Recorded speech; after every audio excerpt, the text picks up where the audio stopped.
오늘 우리에게 주신 하나님 말씀은 요한복음 11장 21절부터 26절까지 말씀입니다. 한 목소리로 봉독하겠습니다.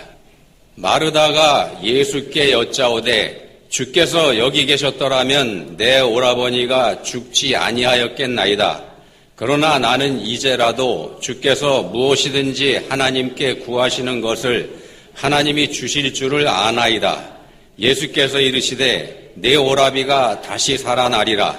마르다가 이르되 마지막 날 부활 때에는 다시 살아날 줄을 내가 아나이다. 예수께서 이르시되 나는 부활이요 생명이니 나를 믿는 자는 죽어도 살겠고 무릇 살아서 나를 믿는 자는 영원히 죽지 아니하리니 이것을 내가 믿느냐? 아멘.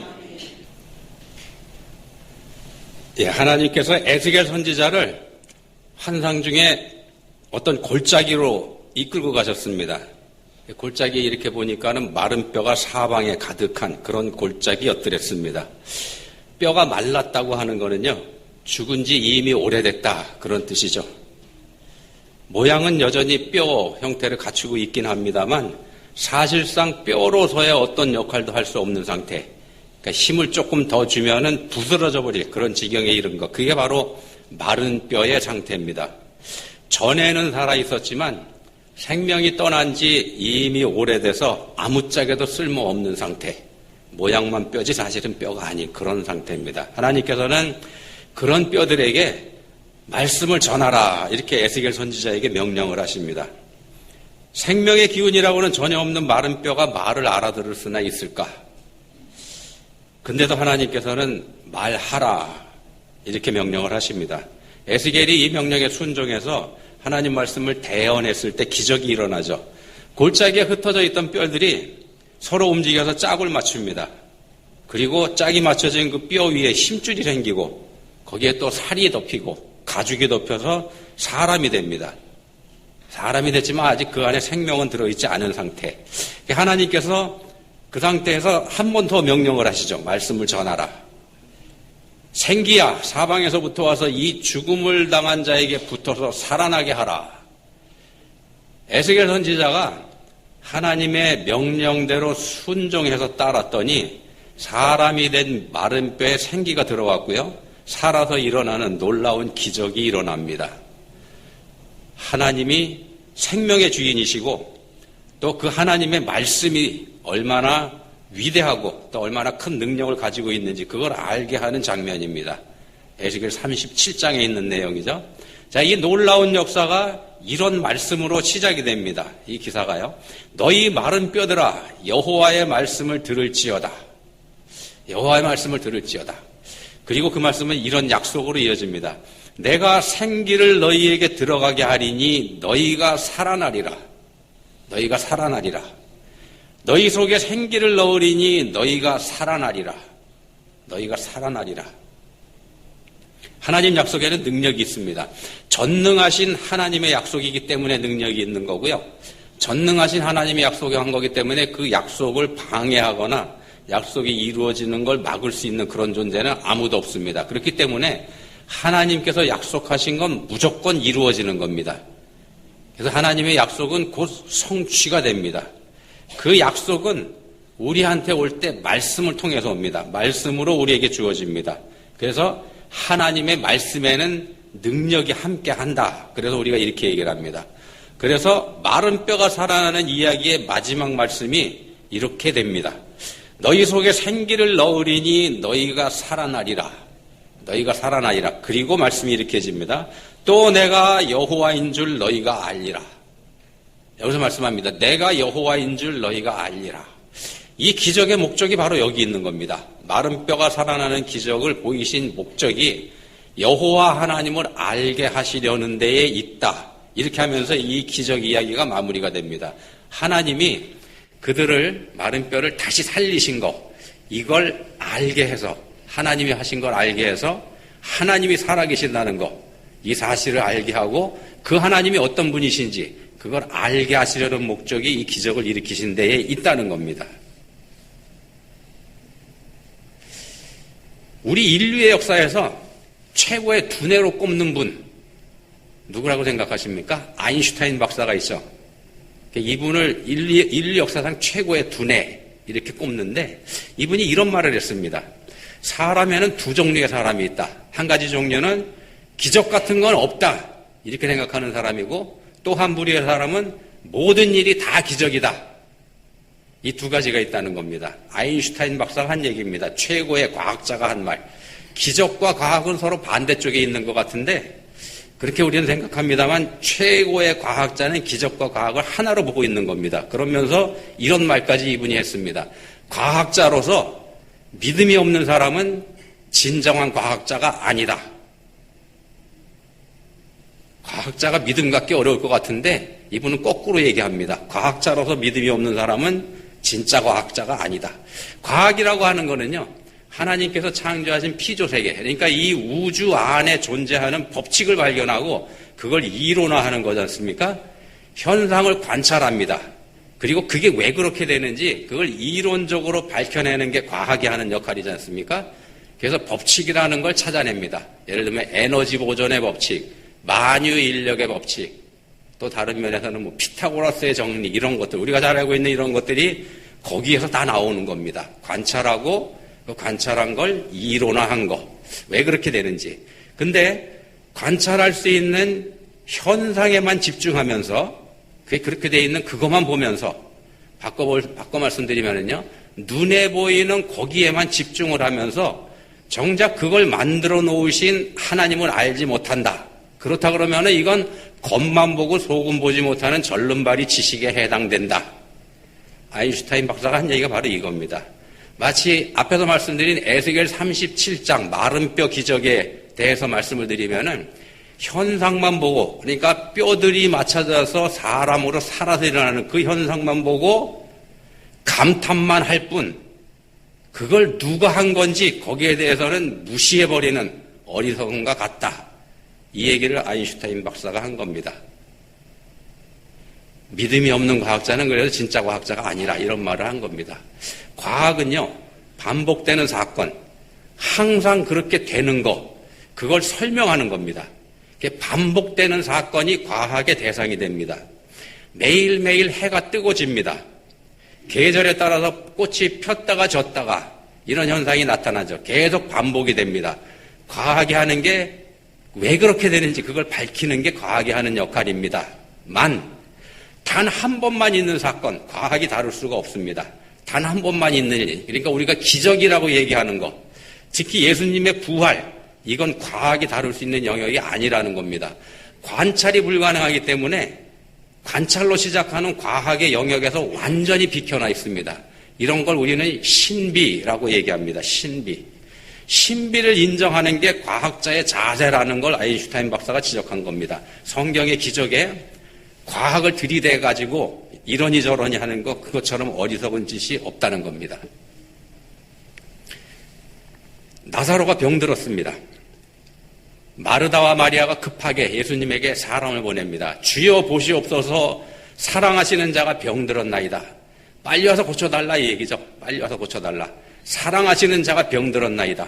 우린 생각합니다. 하나님이 사랑하시는 사람이라 그러면은 병들지 않는다. 병들지 않아야 맞다.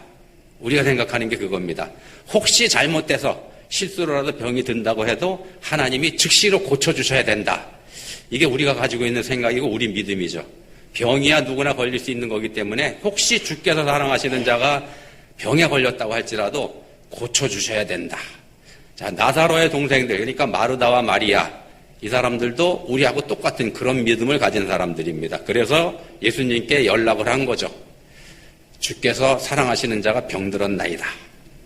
예수님한테는 그까지 병, 자기들 오빠가 한테 걸린 병 이거 아무것도 아닐 테니까 말입니다.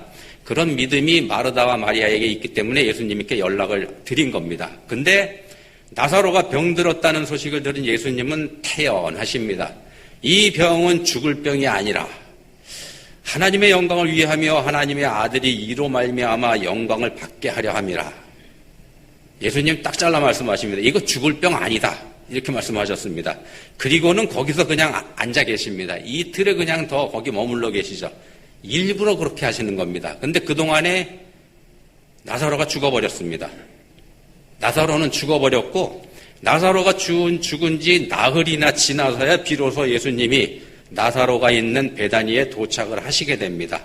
그 예수님을 맞이하는 마르다, 예수님에게 진작 연락을 드렸었죠. 마르다가 예수님에게 말씀을 합니다. 본문 21절입니다.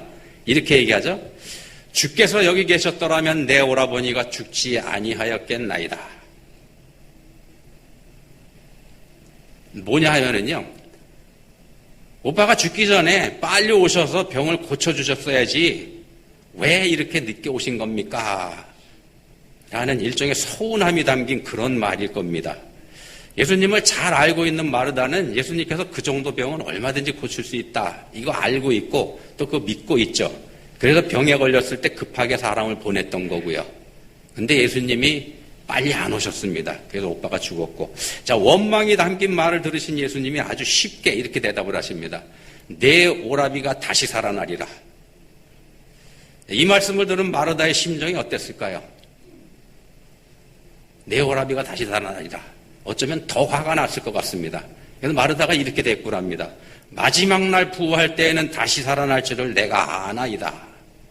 우리는 지금 이 내용을요, 글자로만 보기 때문에 마르다의 표정, 말투, 이게 어땠는지 모르기 때문에 그냥 우리 상상으로 그냥 받아들입니다만, 제가 느끼는 이 장면은요, 마르다한테 불만이 가득 차가지고 퉁명스럽게 예수님께 대답을 하는 겁니다. 아, 마지막 날 부활 때야 다 살아날 줄 내가 알죠, 예수님.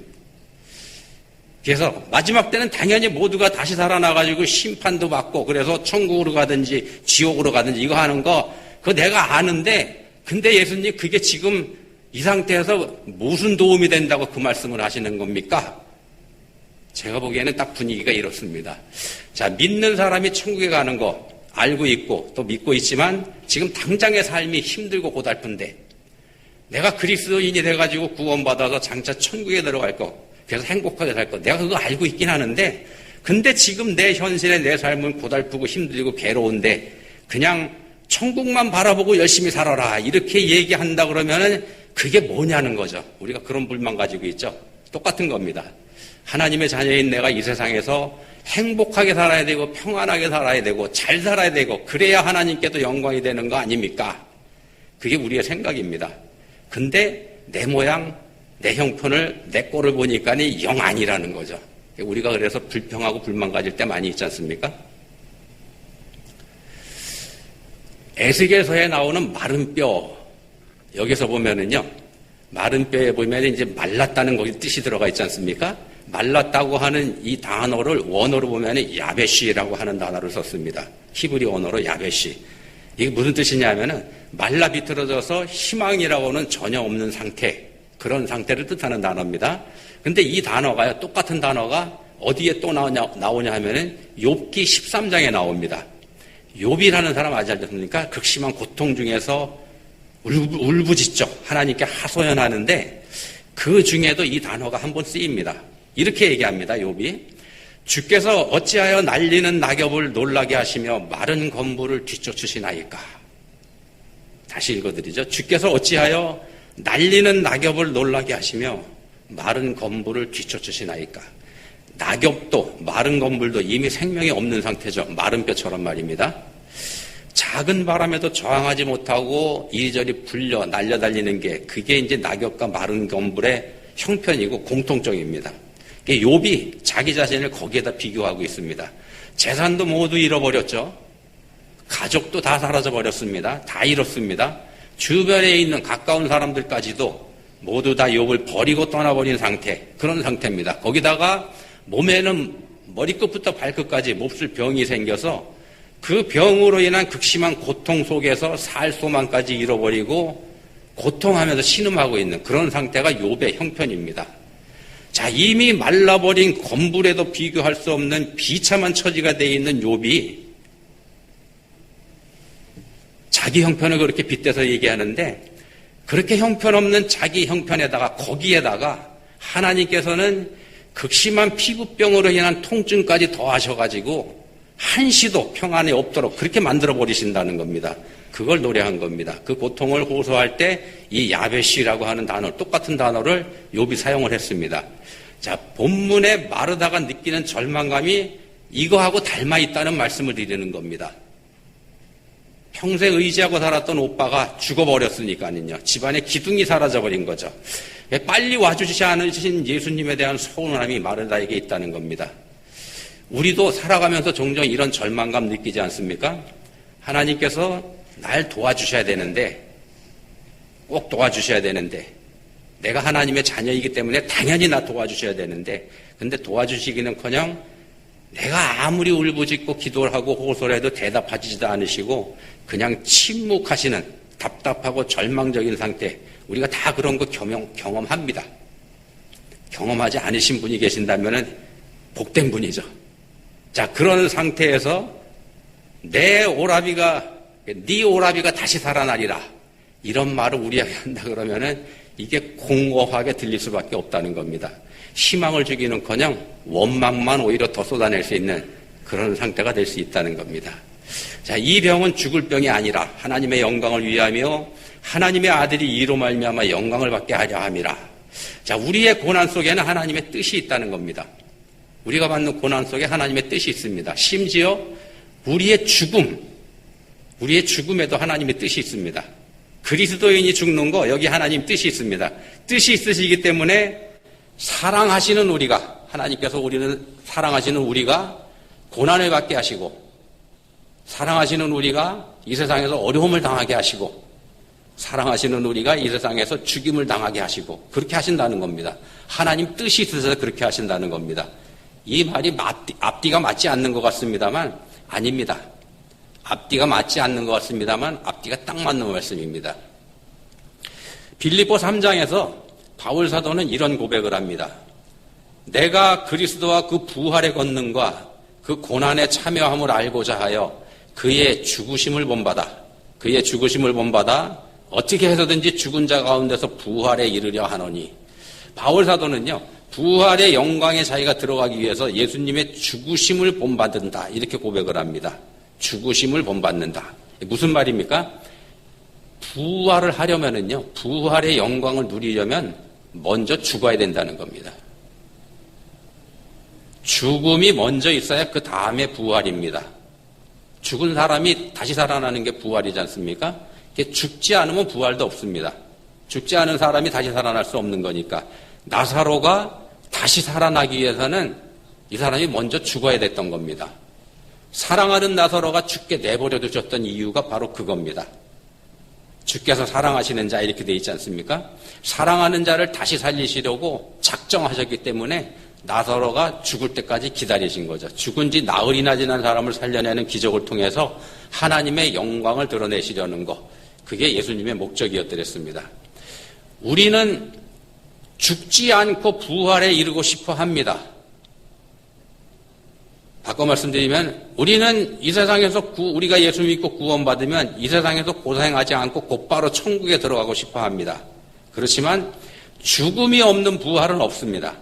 이 세상 삶의 어려움과 고달픔, 이 힘든 시기를 지나지 않고서 그냥 우리가 천국에 들어가는 거, 이건 우리의 희망일 뿐입니다.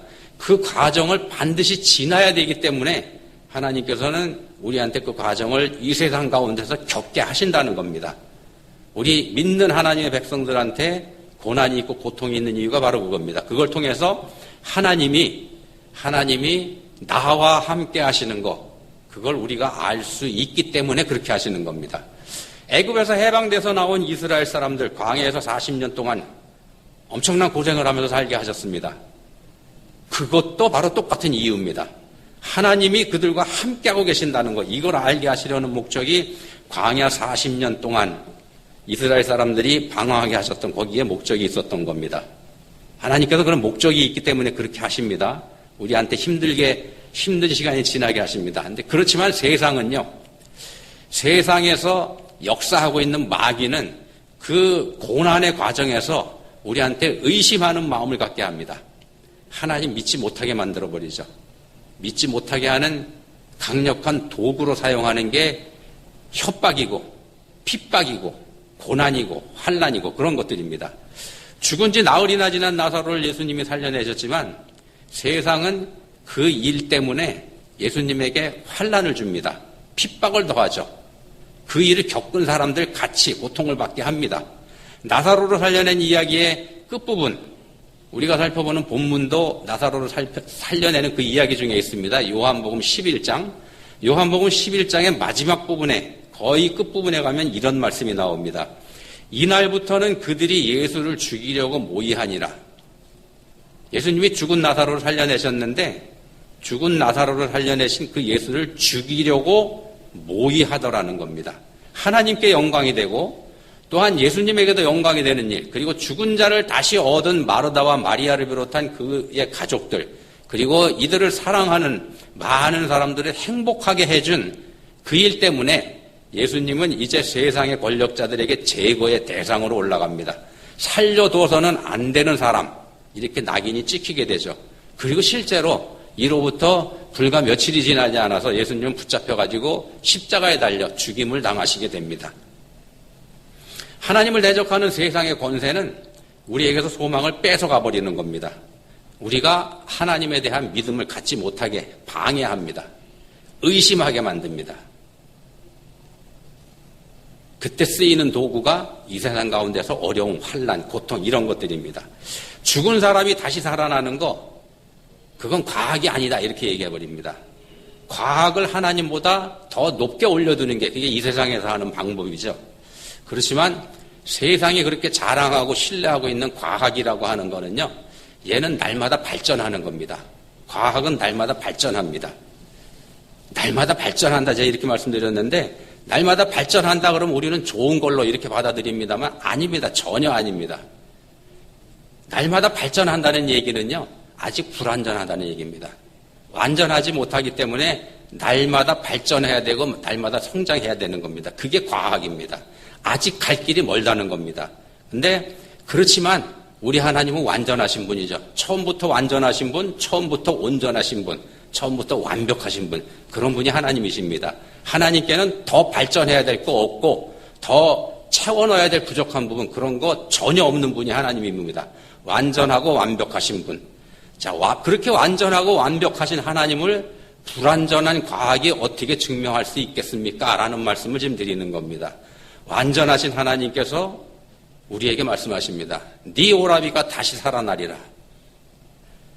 내가 다시 살아나리라. 여러분이 다시 살아나리라.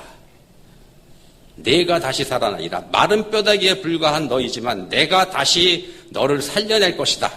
하나님께서 우리에게 주시는 약속입니다. 하나님께서 여러분에게 그렇게 약속하십니다. 내가 다시 살아나리라. 역사학자 토인비 여러분들 다 아실 겁니다. 이 토인비라는 사람은 이런 말을 했습니다. 인간의 최후의 적은 죽음이 아니라 인간 자신이다. 다시 말씀드립니다. 인간의 최후의 적은 죽음이 아니라 인간 자신이다. 죽음 앞에서 우리는 아무것도 할 수가 없죠. 죽음이 우리의 모든 거 다 가져가 버립니다. 내가 평생 모아놓은 재산, 내가 죽으면 더 이상 내 거 아닙니다. 내가 평생 쌓아놓은 나의 업적, 위대한 업적, 이것도 죽음 앞에서는 아무 가치가 없습니다.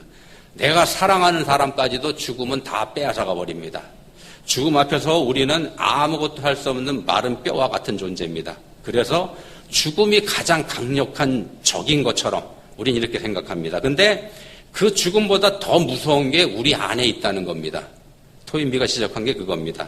우리 안에 있는 의심. 내 안에 있는 의심이 나를 무너뜨립니다. 의심하는 내가 진짜 나의 원수라는 겁니다. 영원하신 하나님 곁에 있어야 될 나를 영원한 지옥으로 이끌고 가는 것, 그게 바로 내 안에 있는 의심.